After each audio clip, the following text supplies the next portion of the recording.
Hi everyone, welcome back to another episode of Coping.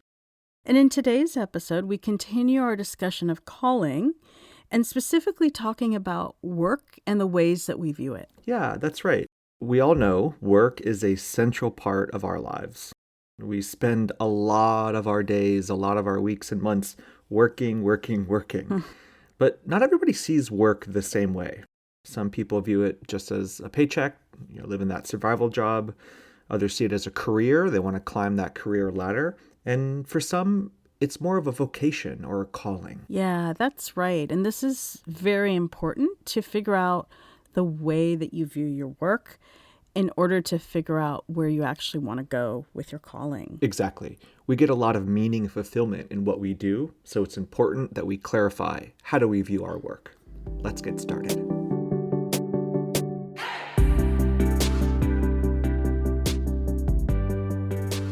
So, Professor Amy Rizinski has done a lot of research on this topic.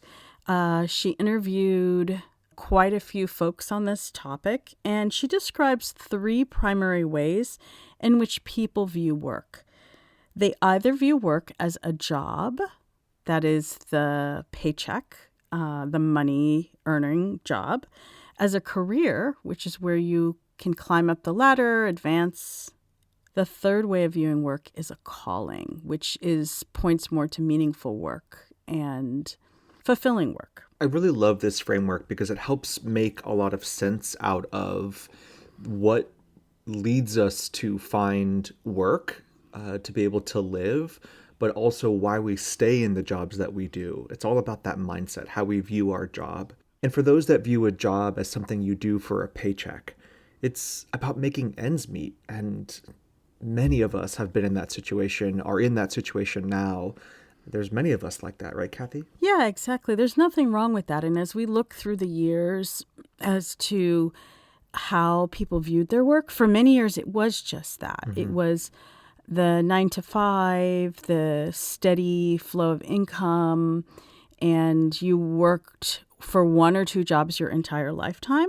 And it was just a steady paycheck. And if you're still viewing work that way, that's absolutely fine. Mm-hmm. I think what happens is that there is an issue when you are not viewing work that way and you want it to be something else, but then you keep going back to this paycheck view of work, but you're actually longing for something else. It's almost like folks that are in a job that is a paycheck and they have a longing to do something more. Mm-hmm. They get stuck in that job because they need the money to survive. Correct. To pay their rent, to buy food, gas, all of that. Right. And so what I hear you saying is that the mindset of I need this paycheck is what holds us back from doing something more. Correct. And I would say too, as I think about this and talk with people, I think our world has shifted and changed so much that there used to be other areas in our society and our everyday lives where we found meaning and purpose, whether that was through communities, through like faith, or doing service to, others. Like our society has changed and it's become very more isolated. And as that's happened, people are actually looking for things that they do every single day, like they spend most of their time doing. I think that's probably, if I were to guess, driven up the desire for there to be more purpose and meaning in everything you do every single day. Yeah, absolutely. So have you ever experienced this paycheck mentality regarding your work? Yes.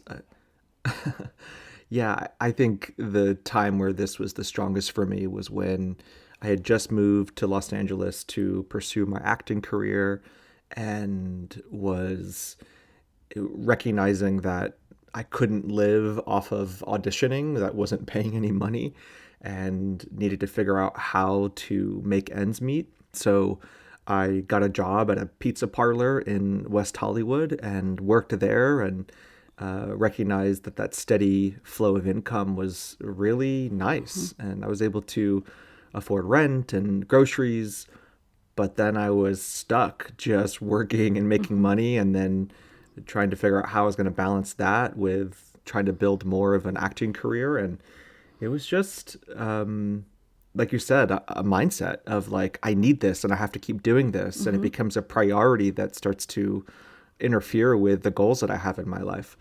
But really what was the turning point for me was in conversation with you, encouraging me to go back to school to get my degree.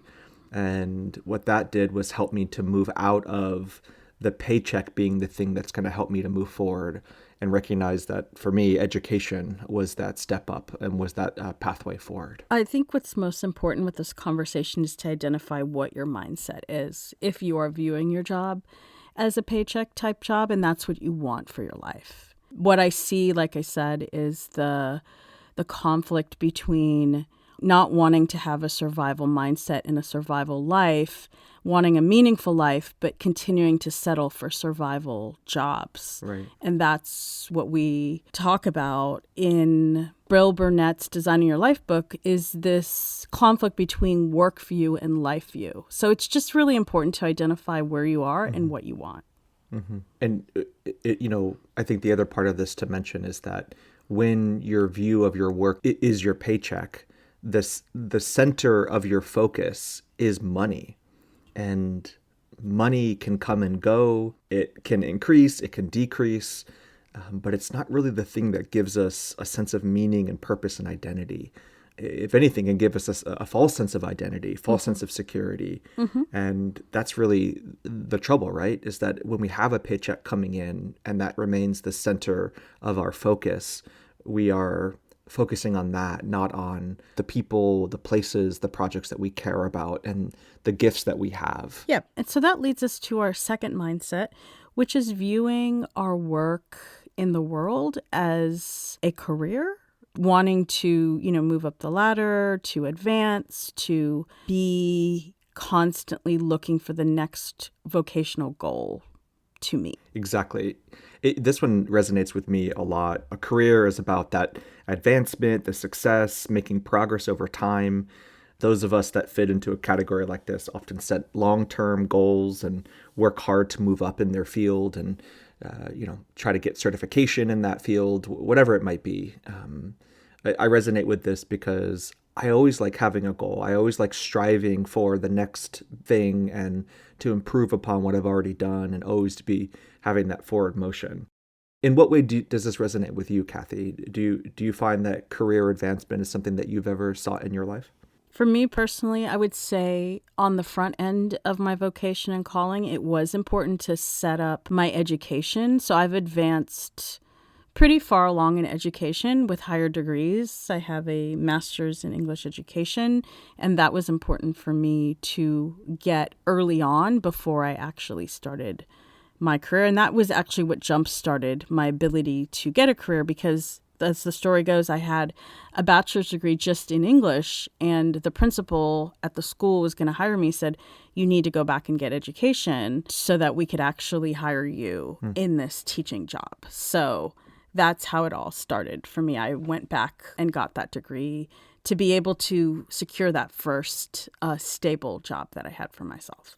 After about 15 years in the education field, I was feeling like there was something more, that I had actually climbed the top of where I wanted to be in terms of education as a teacher, had a lot of success, had been in three different schools, had even taught on the college level. I had basically feel like I had maxed out and maximized that, but I felt like there was something missing, something that could be greater for the work that I was called to do in the world. And that's what led me to figure out the next steps toward more of my calling. And I would say that I was called to be a teacher. It just, again, like what I said, it began to evolve into something that was a greater fit for my gifts, and also to see the results being a lot more fruitful, making more of a difference and more of an impact is what I desired at the end of my time in the classroom. What you're describing is exactly what a calling is, and what this view of work and how this view of work is set apart from the other two views of work. And that's calling. That when work feels deeply meaningful and fulfilling in our lives, that we have such a purpose and a connection to the work that we're doing that it becomes part of our identity, how we see ourselves, and the using of our natural gifts in the world. Yes, exactly. When we go back to the origins of the word vocation, it comes from the Latin vocatio, which means a call or a summons or an invitation. It's related to words like voice and invoke. That's fascinating. I actually did not know that. And I guess so that means that like historically, people that associated a calling to their work, it was in sort of like a religious nature because of that idea of a voice or being called to do something, like an external voice or a drawing you to something. And it could be somewhat of a religious experience to have a sense of what your calling is, and to have that voice speak, whether inside of you or outside of you, can be very life-changing, wouldn't you say? Yeah, absolutely. And it was always just often for people in the clergy that had a calling. It's only, I would say, in the last maybe 25 years that we have come to understand that if it comes from the word voice, then aren't we all trying to find our voice through our work? Mm-hmm. Isn't that what we're trying to do, is figure out how our identity is tied to the things that we do every day and how we serve the world? And so I know that's easier said than done. Many people struggle to find their calling, even if they long for it. And they struggle basically to find their voice, is how I would rephrase that. That's so true. I love that distinction. I love the connection between hearing a voice calling us and in that process finding our own voice. That's really good.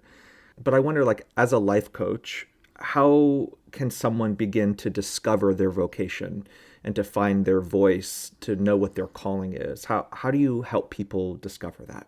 I would say the first thing that I often suggest to people who are looking for their calling is to push the pause button on their life in some fashion. You have to be willing to get off that hamster wheel of the grind, the 9 to 5, the survival, to pause, to have a conversation, to get a coach, to have reflection.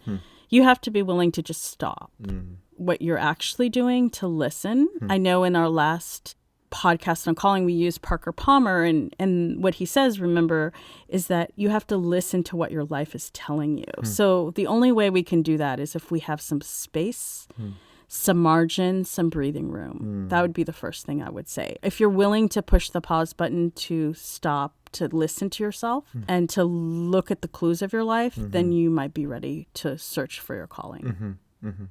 I love your advice about slowing down, taking time to pause. I guess my biggest advice is what I hear on both ends of the extreme. On one extreme, I hear people say, I'm not happy with my life. I'm not living out my calling. I need to quit everything I'm doing and go do something entirely different. I don't know if that's always true. I think when it comes to calling, it's more of a journey and a path, and it happens one yes at a time. And so if you just take one step from where your current situation is, rather than abandoning everything that you're currently doing, you'll find yourself heading in the right direction. And then on the other end of this extreme, somebody saying, I can't change anything. I'm stuck because I can't afford to go live my dreams. I have these responsibilities. I'm not able to do the things I want to do because I'm stuck doing these things and I can't stop doing those things. And so my encouragement for those that are stuck and feeling like they can't make any changes, take up some hobbies of the things that you really love and start dabbling in that, and then see what comes of that. Start doing the things that you enjoy doing. Not only is that a good self-care practice, but it may evolve into a type of ministry or a type of caring for other people that is an offshoot of caring for yourself. Yeah, that's great. I think having the trying mindset is very beneficial because I like this quote from Mel Robbins that she says, being stuck is actually just a signal. It's a signal that we're not growing. So we have a negative mindset about being stuck, but to get unstuck, you just have to try something else. Think about all the inventors and people who do prototypes for things. Like, they hit the wall, they just wake up the next morning and say, oh, I need to try something else. So to have that designer mindset of just keep trying is a way that you can push forward and move forward through that feeling that you're not growing and that you're stuck. Such good wisdom there. And you and I both can attest to the fact that the road to finding your calling and answering that call is a long one, and it can be a difficult one. And so to end our episode today, we'll close with some wisdom from Kate Bowler. This is a blessing for when the road is long. So whatever you may be coping with, this blessing is for you. Blessing for When the Road is Long by Kate Bowler. Oh God, I could not have imagined that this road could be so long and so hard. Yet here I am, worn out, body and soul. Oh God, I don't know what to do. Help me. The Lord says, stand at the crossroads and look. Ask for the ancient paths, which is the good way, and walk in it. Jeremiah 6:16.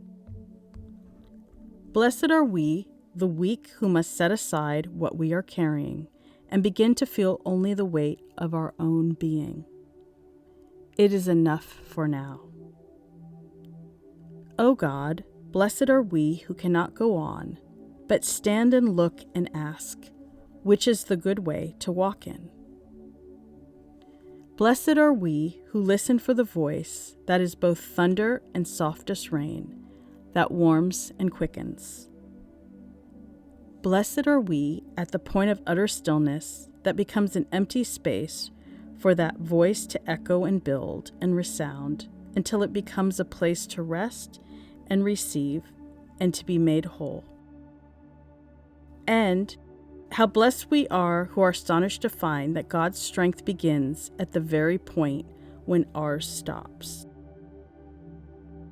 Fear not, for I am with you. Do not be dismayed, for I am your God. I will strengthen you and help you. Isaiah 41.